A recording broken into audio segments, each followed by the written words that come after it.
कहानी का केंद्र राध्या का अपहरण है, जिसे उसकी अपनी ही दादी और निहारिका ने मिलकर अंजाम दिया है। रजनी, जो दादी का पीछा करते हुए एक सुनसान गोदाम तक पहुंचती है, इस पूरी साजिश का पर्दाफाश करती है। वह हिम्मत दिखाते हुए प्रथम को अपनी लोकेशन भेजती है, जिससे समय रहते पुलिस वहां पहुंच जाती है।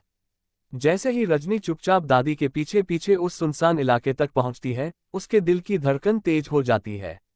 रात का अंधेरा और चारों तरफ फैली खामोशी उसे और भी बेचैन कर देती है। लेकिन अपने मन में उठ रहे डर को दबाकर वह धीरे धीरे उस गोदाम के पास पहुंचती है जहां दादी अंदर जा चुकी होती हैं। रजनी को अब पूरा यकीन हो जाता है कि इस बार जो कुछ भी हुआ है, उसके पीछे दादी का ही हाथ है और अब निहारिका भी जरूर उनके साथ मिली हुई है। वह दीवार के सहारे खड़ी होकर अंदर की आवाजें सुनने की कोशिश करती है और तभी उसे निहारिका की धीमी आवाज सुनाई देती है, जिससे उसका शक और भी गहरा हो जाता है। गोदाम के अंदर राध्या बंधी हुई बैठी होती है। उसकी आंखों पर पट्टी बंधी होती है और वह डर से कांप रही होती है। उसे समझ नहीं आ रहा होता कि उसे किसने उठाया और क्यों उठाया। तभी निहारिका उसके पास जाकर उसे डराने की कोशिश करती है और कहती है कि अब उसे कोई नहीं बचा सकता।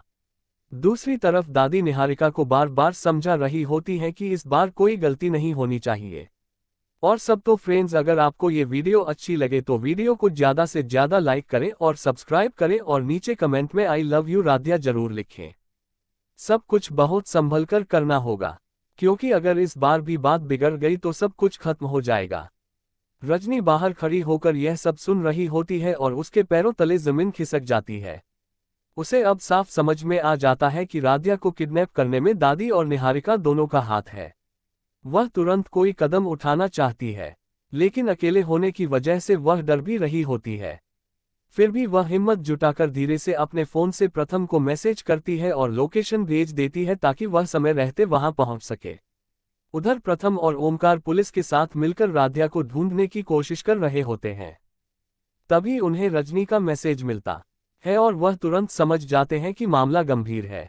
बिना समय गवाए वह पुलिस के साथ उस लोकेशन की तरफ निकल पड़ते हैं। उनके मन में डर और गुस्सा दोनों होता है, क्योंकि उन्हें अंदाजा हो जाता है कि इस बार निहारिका ने बहुत बड़ा खेल खेला है। गोदाम के अंदर निहारिका अपनी जीत पर खुश हो रही होती है। वह दादी से कहती है कि इस बार राध्या का खेल खत्म कर दिया जाएगा और मित्तल भवन में हमेशा के लिए उसका नाम मिट जाएगा। दादी भी उसे समर्थन देती हैं, लेकिन उनके मन में कहीं ना कहीं डर होता है कि अगर यह सच बाहर आ गया तो उनकी इज्जत मिट्टी में मिल जाएगी। फिर भी अपने स्वार्थ के कारण वह चुप रहती हैं। राध्या धीरे धीरे होश में आने लगती है और उसे एहसास होता है कि उसके साथ कुछ बहुत गलत हो रहा है। वह मदद के लिए पुकारने की कोशिश करती है, लेकिन उसकी आवाज दबा दी जाती है।